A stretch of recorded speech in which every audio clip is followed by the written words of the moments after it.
देव की जय। सर्वसंग से प्रार्थना है, सत्संग प्रारंभ हो रहा है। कृपया सत्संग स्थल पर शांति पूर्वक विराजमान होकर के श्रद्धा से सत्संग सुने। परमेश्वर की प्यारी आत्माओं से पुनर्निवेदन है, सत्संग प्रारंभ हो रहा है। कृपया सत्संग स्थल पर शांति पूर्वक विराजमान होकर के श्रद्धा से सत्संग सुने। सत साहिब सतगुरुदेव की जय। बंदी छोड़ कबीर परमेश्वर जी की जय। बंदी छोड़ गरीबदास जी महाराज जी की जय। स्वामी राम देवानंद जी गुरु महाराज जी की जय हो।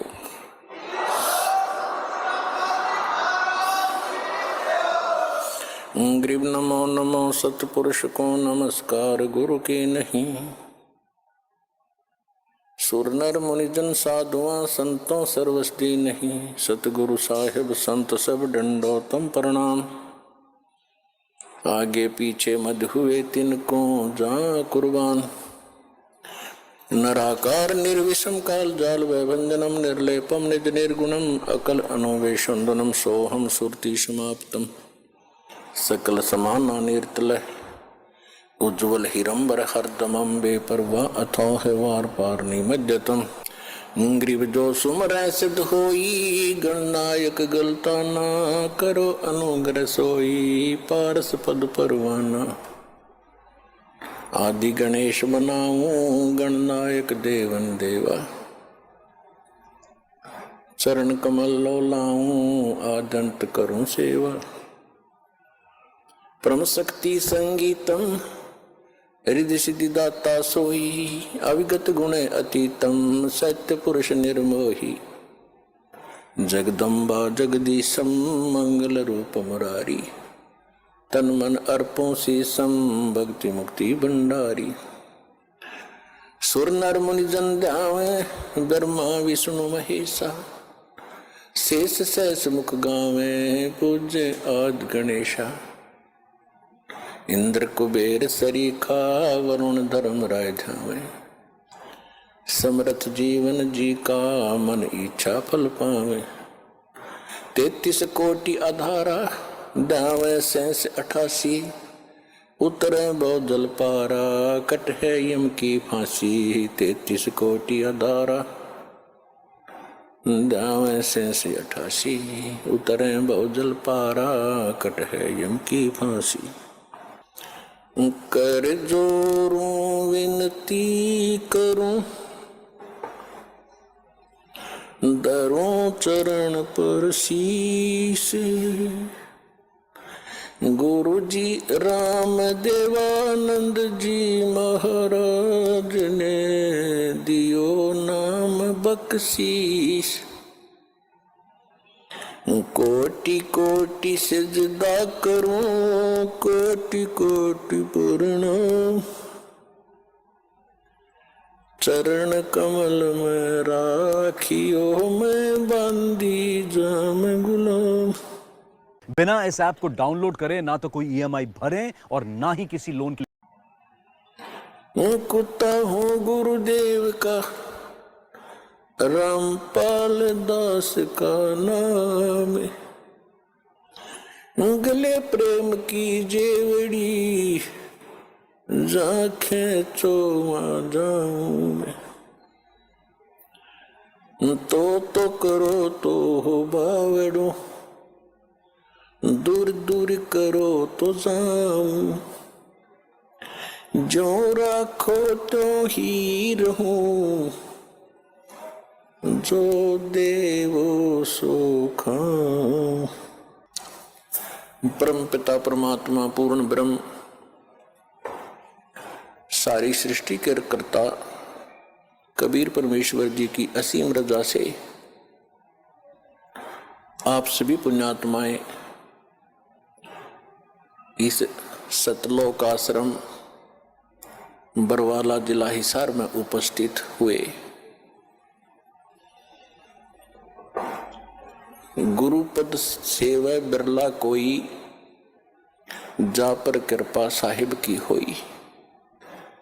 गुरु जी के पद्धति को, गुरु जी के बताए मार्ग को वही सफल कर सकता है जिस पर परमात्मा की विशेष रजा होती है।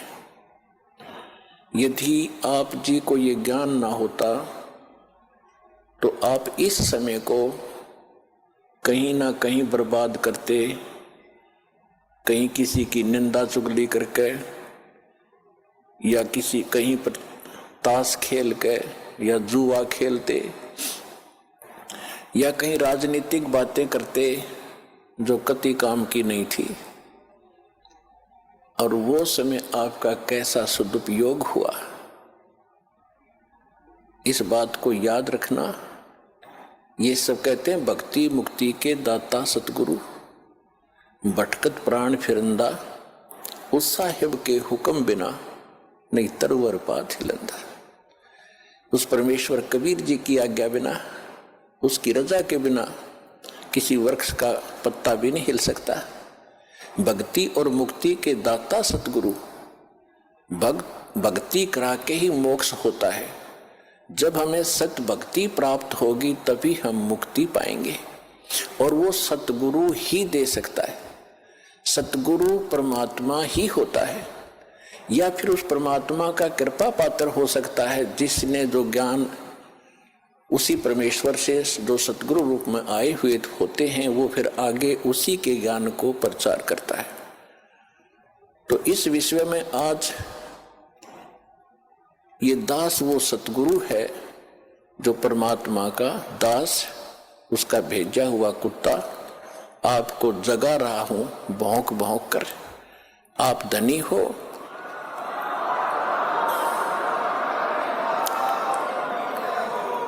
आप धनी हो, पिछले जन्म जन्मांतर के धनों बहुत है आपके पास, पुण्य धन। परमात्मा का भक्ति धन आपके पास बहुत ज्यादा है, और आप गफलत में सो रहे हो, चोर चोरी कर रहे हैं। वो कौन सी चोरी कर रहे हैं? आपको कहीं शराब पिलाकर ये मन और ये काल उस काल का एजेंट है। ये आपको ना जाने कहाँ सांग सिनेमा में ले जा करके वहां आपका समय व्यर्थ कराता है, और कहीं इधर झूठी भक्ति करवा के आपकी भक्ति धन का नाश करवाता है। किसी को आशीर्वाद देते हो, किसी को बद्दुआ देते हो, तो ये आपके भक्ति धन की चोरी हो रही थी। अब ये दास आपको भौंक रहा है गली गली में। पहले गांव गांव में, गली गली में गए, प्रचार ज्यादा बढ़ गया तो फिर परमात्मा की वही आवाज इस दास के, उसके कुत्ते की सीडी डीवीडी मेमोरी कार्ड बना के आप तक पहुंचाया। आप जाग गए, जो जग गए उनका चोर भाग गए, और जो अभी सोए पड़े हैं उनका चोर चोरी कर रहे हैं, उनको भी हमारा उद्देश्य है जगाएंगे, बार बार आवाज लगाएंगे। कभी तो वो कुंभकर्ण की नींद को त्यागेंगे, भक्ति में लागेंगे। वो भी आपके भाई बहन हैं जो अभी बिछड़े हुए हैं, उनको भी जगाना है। तो आज जो सतगुरु, भक्ति मुक्ति के दाता सतगुरु और भटकत प्राणी फिरंदा, उस साहिब के हुक्म बिना नहीं तरवर पात हिलंदा। वही परमात्मा स्वयं ही अपने उस सुख स्थान को त्याग कर इस सबसे घटिया स्थान काल के लोक में आता है। सह शरीर आते हैं वो दाता, प्रत्येक युग में एक लीला करते हैं, एक बालक रूप में कमल के फूल पर प्रकट होते हैं। कुंवारी गायों से उनके बचपन की परवरिश होती है, और फिर बड़े होकर के वो परमात्मा एक आम नागरिक की भी, अच्छे नागरिक की भूमिका करते हैं, और सतगुरु की भूमिका भी करते हैं। और फिर उसके अतिरिक्त दूसरी स्थिति में वो कभी भी प्रकट हो जाते हैं किसी स्थान पर, कोई साधु संत रूप बना के। कलयुग के अंदर विशेषकर वो जिंदा महात्मा के रूप में ही प्रकट हुए हैं, और अच्छी आत्माओं को मिलते हैं। ये वेदों से भी आपको प्रमाणित कर दिया कि परमात्मा सतलोक में रहता है, और वहां एक सिंहासन पर विराजमान है, तख्त पर। असंख्य ब्रह्मांड के कंट्रोलर के तख्त यानी सिंहासन पर, राजगद्दी पर मालिक बैठे हैं। वो महाराज हैं, वो भगवान हैं, और यहाँ छोटे मोटे टुकड़ों के जो राजा बने बैठे हैं, ये लोक भी नकली, ये राजा भी नकली। इनका अपना अस्तित्व नहीं, कब मर जाए, कब इनका विनाश हो जाए, कहाँ क्या बीमारी हो जाए। तो एक ही भगवान, वही शक्ति, वही मालिक है, वही सतगुरु है और वही वास्तव में महाराजा है। The current portfolio is a little over 10 crores, but the bulk of it, वो परमात्मा सतलोक में विराजमान है। तो वो परमात्मा यहाँ जब आते हैं, एक अच्छे नागरिक का रोल भी करते हैं, सतगुरु का रोल भी करते हैं, भूमिका करते हैं वो। और दूसरी स्थिति में वो परमात्मा अच्छी आत्माओं को मिलते हैं, वहां से सहशरीर आते हैं जिंदा महात्मा के रूप में, सबको अच्छी आत्माओं को मिलते हैं, उनको अपने से परिचित कराते हैं। फिर वो पुण्यात्माएं भी परमात्मा की महिमा आंखों देखकर आपको सुनाते हैं। लेकिन सबसे बड़ी हमारे अंदर एक कमी रही, जो हम परमात्मा को नहीं पहचान सके, ना उन महापुरुषों की उन वाणी को हम समझ सके जिन्होंने अपने अमृत वाणी में एफिडेविट देकर गए, वो भगवान के विटनेस बने, गवाह बने। हम नहीं समझ सके क्योंकि हम अशिक्षित थे। हमारे पूर्वज जो थे वो श्रद्धालु गणे थे, विश्वासी बहुत थे, क्योंकि जो आत्मा अच्छी होती हैं वो विश्वास प्रत्येक पर कर लेती हैं। और परमात्मा ने आपको शिक्षा इसलिए नहीं दी पहले समय में, यह शिक्षा हमारी सबसे दुश्मन है। यदि हम शिक्षा प्राप्त करके परमात्मा की खोज नहीं करते हैं तो यह शिक्षा व्यर्थ है।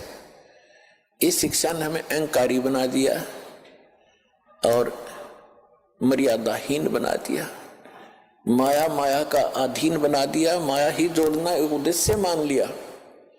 कोई भी बच्चा शिक्षा ग्रहण करने के लिए घर से चलता है, उसका उद्देश्य यही होता है, बड़ा अफसर बनूं, घनी कमाई करूं, 2 नंबर की घनी करूं। वो कौन सी ट्रेनिंग है जिसमें तनख्वाह से अतिरिक्त और मिलती है, रिश्वत घनी। IAS बनूं, IPS बनूं, मंत्री बनूं, MLA बनूं, मुख्यमंत्री बनूं, घने माया जोड़ूं। तो क्या मनुष्य जीवन का यही काम था? ये कार्य तो एक गोबर का भूंड करता है, गोबर का भूंड। अगर हमने यही काम के लिए मनुष्य जीवन पाया है तो गोबर का भूंड कैसा होता है? खेतों में पशु गोबर करते हैं और उसको भूंड होते हैं, छोटे छोटे जीव होते हैं, और वो क्या करते हैं, उस गोबर को निकालते हैं, उसमें से उसके गोली बनाते हैं, गोले छोटे छोटे, और उसको ढका के, उसको रोल करके अपने बिल में भर लेते हैं। उस बिल को गहरा बनाते रहते हैं मिट्टी से खोद खोद के, और उसको गोबर को ठोक लेते हैं, गरोले बना बना के वो गोबर खाते हैं। तो वो व्यक्ति, वो प्राणी वही होते हैं जो मनुष्य जीवन में माया जोड़ जोड़ जोड़ जोड़ कर बैंक भर ले, कोठी बना दे, बंगले बना ले। फिर वो क्या करते हैं, वो हमने देखा कई बार। हम, क्योंकि दास का जन्म किसान परिवार में हुआ, खेतों में जाना पड़ता था, पाली भी गए कई बार पशुओं को साथ के साथ। तो वो दोनों पति पत्नी भूंड गोबर को इकट्ठा करते हैं, अच्छा मोटा गोला बनाकर उसका, और फिर उसको दोनों धका कर ले जाते हैं, एक आगे से एक पीछे से, और मंडे रहे इतने पूरा ना खत्म कर लें, कहीं और ना ले जा और कम पड़ जा। और कभी कभी भैंस या गाय के पैर के नीचे आके वो दोनों ही मर जाते थे, वो गोबर दरा दरा रह जाता, इकट्ठा करा करा बिल में। तो यदि हम मनुष्य जीवन पाकर भी इससे काम लगे हैं, ये मंत्रियों के आप सुनते हो कि क्या इनके कैसी लीलाएं आप सुन रहे हो, किसी पर इतने घोटाले का आरोप है, किसी ने इतने पैसे इकट्ठे कर लिए, और ऐसे ये मंत्री, मुख्यमंत्री, प्रधानमंत्री, कोई हेलीकॉप्टर के उससे दुर्घटना से मर गए, कोई बीमारी से, कोई किसी और हादसे में मारे गए। वो गोबर जो इकट्ठा कराया था सारे जीवन में, वो धन वो यहीं रह गया, कोई ना जाने कौन बरतेगा। और वो भाई की तरह गधा बनकर जिस जिस से वो पैसे ले रखे थे सबके पूरे करेगा, रोएगा असंग जन्मों तक। तुमने उस दरगाह का मैल नहीं देखा और धर्मराज के तिल तिल का लेखा। तो इसलिए परमात्मा यहाँ आकर के हमें जगाते हैं, समझाते हैं कि बोली आत्मा, यदि परमात्मा की भक्ति नहीं करते हो और बाकी तुम ये इसी काम लगे हुए हो तो ये मनुष्य जीवन वाला काम नहीं कर रहे, गोबर के भूंड का काम कर रहे हो। अब बात चली थी शिक्षा के ऊपर कि पहले आप देख रहे हो, दास भी देख रहा, घना लंबा समय नहीं हुआ है। सन 1951 में दास का जन्म हुआ। सन 60 के बाद ईसा समझण जोगा हुआ। जो बातें आज याद आ रही हैं उसमें क्या प्रक्रिया और कैसे लोग थे, अब इस ज्ञान की रोशनी से उनकी पहचान हो रही है कि पहले शिक्षा कती नहीं थी। पिता पढ़े नहीं, चाचा पढ़ा नहीं, ताऊ पढ़ा नहीं, कोई कुंबा और पढ़ा नहीं। पहले का हमारे से पढ़ाई शुरू हुई थी, उसमें बहनों की बेटियों की पढ़ाई नहीं कराते थे। तो उसमें कितनी शांति थी, कितना एक आचरण अच्छा था और कितना प्यार था और कैसा एक दूसरे की शर्म लिहाज होती थी। बड़ा व्यक्ति चाहे किसी भी दूसरे गांव के दूसरे कोने का भी क्यों ना होता, अगर बच्चे थोड़ी बहुत शरारत कर रहे होते तो उसको देखते ही बंद हो जाते, भाई ताऊ आ गया। अरीब अब ताऊ चाहे कितना घूमो गुटी लाकर गलियां बैठे रहे और कितना व्यवहार बिगड़ गया। माया माया चाहिए, ना भाई बहन का प्यार, ना कितने रिश्तेदारी में लगाव रहा। विवाह पीछे होता है और मुकदमा कोर्ट में पहले जा लेता है।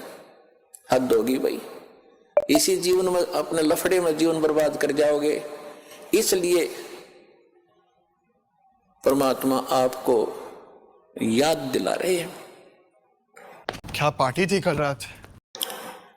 कि मानुष जन्म पाय कर जन नहीं रटे हरि नाम, जैसे कुआ जल बिना फिर बनवाया क्या काम। तो ये ज्ञान कौन देता है? सतगुरु देते हैं। और वो सतगुरु कैसी लीला करते हैं? कबीर भगवान जब स्वयं आते हैं, अच्छी आत्माओं को मिलते हैं, उनको सतलोक ले जाते हैं, फिर वापस छोड़ते हैं, फिर अपने से परिचित करा के और सबको ज्ञान सुनाते हैं। लेकिन उन महापुरुषों के उन गूढ़ रहस्यों को, क्योंकि परमात्मा ने कहा था कि तुम कितना ही कुछ कर लो ये मानेंगे नहीं, क्योंकि इनको ज्ञान ही नहीं है। ये इनके जो मूर्ख गुरु हैं, अज्ञानी, जो शिक्षा जरूर प्राप्त हैं, संस्कृत भाषा अवश्य जानते हैं। अब देखो पुण्यात्माओं, इस भक्त शिक्षा ने कैसा नाश किया है। ये हमारे धर्मगुरु जितने भी थे, ब्राह्मण लोग थे, इनको ही शिक्षा ग्रहण करने का अधिकार था। और शिक्षा किस लिए ग्रहण करने का अधिकार दिया था? कि तुम सदग्रंथों को पढ़ो, उनको समझो, वो संस्कृत भाषा में, और फिर हमें बताओ, हम धर्म कर्म ठीक करें, अपना कल्याण करवा लें। और गीता में भी ऐसा लिखा है कि जो विद्वान लोग हैं, वो विद्वान लोग सदग्रंथों को पढ़कर अविद्वानों को सुनाएं। अविद्वान माने, क्योंकि ये विद्वान मानते हैं जिसने शिक्षा है, अक्षर ज्ञान है, और अविद्वान कहते हैं जिसने अक्षर ज्ञान नहीं है, उनको सुनाओ। और यदि अविद्वान यानी अनपढ़, अक्षर रहित, वो अगर विद्वानों की बातों को सुनकर उनके अनुसार आचरण कर लेते हैं तो उनका मोक्ष हो जाएगा। बिल्कुल सही है, पढ़ना जरूरी नहीं था। तो इसलिए परमात्मा ने शिक्षा की आवश्यकता नहीं समझी, क्योंकि वो समय नहीं था पार करने का तुम्हें। अब समय अब आया है। तो उस समय वो जो शिक्षा ग्रहण करते थे ब्राह्मण लोग, ये केवल माया जोड़ना उद्देश्य रखते थे। और काशी विद्यापीठ बनारस में जो बच्चा पढ़कर आता था ब्राह्मण का, उसकी बड़ी महिमा होती थी। और उसी से सभी अपने धार्मिक अनुष्ठान कराया करते थे, अच्छी दक्षिणा देते थे कि बड़ा अच्छा सदग्रंथों का ज्ञाता। तो उन धर्म गुरुओं का एक उद्देश्य बन गया कि माया घनी कैसे बने। इन्होंने माया इकट्ठा करना ही उद्देश्य मान लिया। एक कड़ौली गांव है खरखोदा तहसील के अंदर, सोनीपत जिले में कड़ौली गांव का एक जाट था, निश्चल दास नाम था उसका, किसान का लड़का था। उसने जब वो समझण जोगा हुआ 10-12 वर्ष का, तो उसके मन में प्रेरणा हुई कि भी हमारे जितने भी सदग्रंथ वेद गीता पुराण जो भी हैं ये सारे संस्कृत भाषा में हैं और मैं संस्कृत भाषा पढ़ूं। और ये और जो धर्म गुरु हैं ये तो स्वार्थवश इनको पैसे लेते हैं और अटपट में लगा रखा है। मैं सदग्रंथों को पढ़ूंगा, वास्तविक ज्ञान करा करके फिर सच्चा ज्ञान लोगों को बांटूंगा फ्री में। तो इस उद्देश्य से उसने बनारस काशी विद्यापीठ में प्रवेश पाना चाहा शिक्षार्थ। तो उसके सामने एक समस्या आ गई कि वहां केवल ब्राह्मण के ब्राह्मणों के बच्चों को ही प्रवेश मिलता था। उसके लिए गांव से नंबरदार होते थे, सरपंच नहीं होते थे, उनसे लिखवा कर ले जाना पड़ता था कि इस गांव का ब्राह्मण का पुत्र है, उसको प्रवेश मिलता था।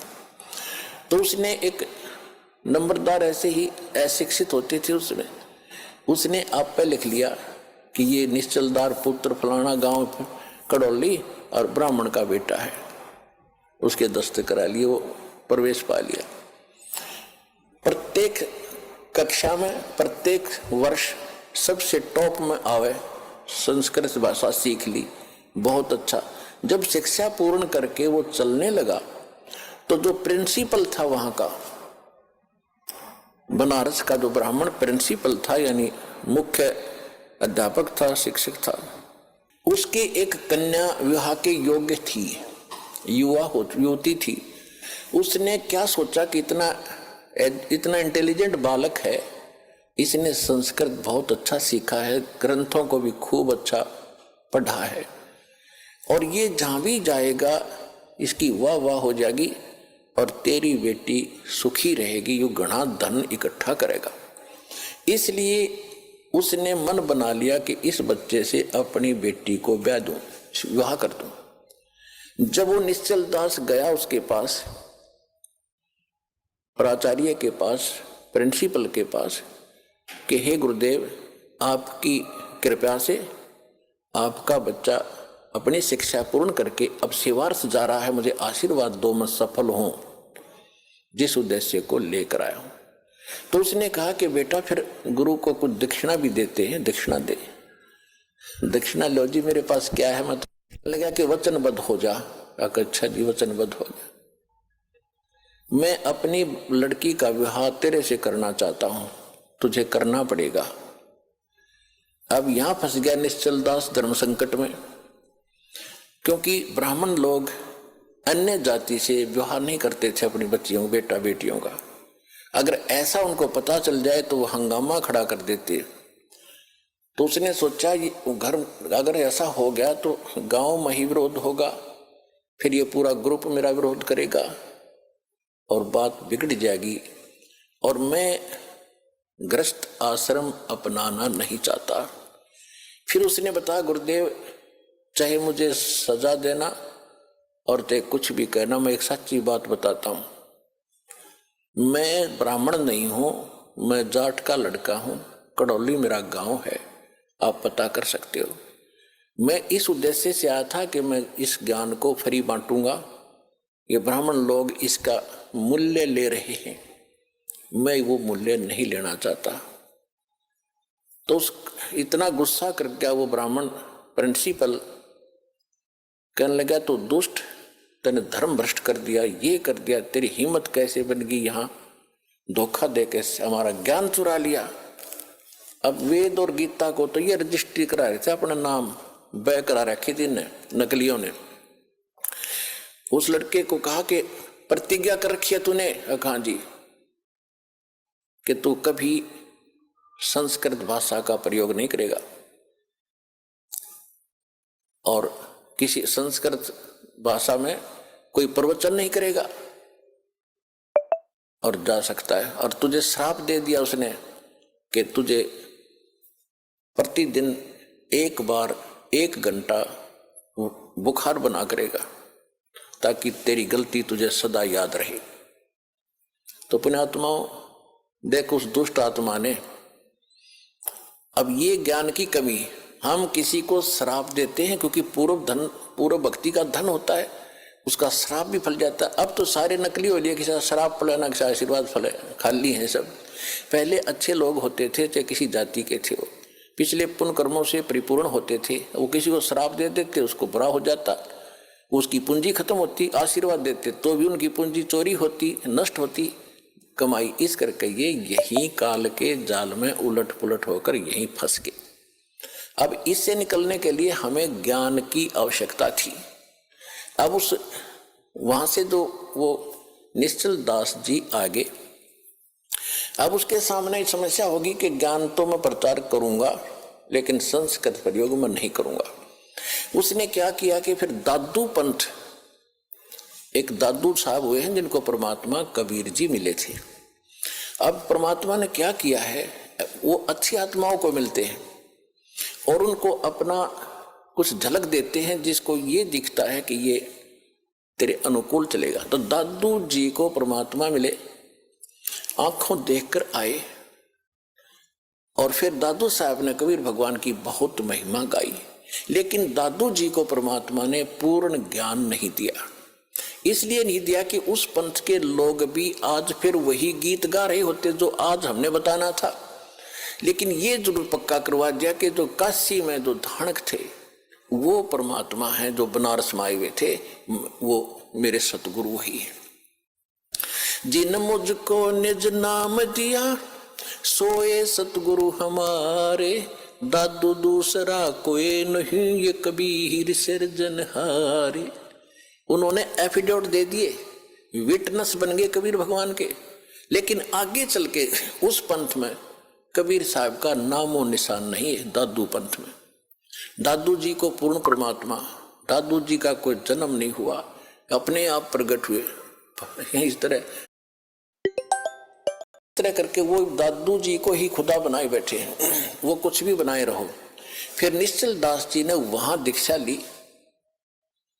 दीक्षा लेकर के फिर संत वाणी में एक निश्चल ग्रंथ बनाया। लेकिन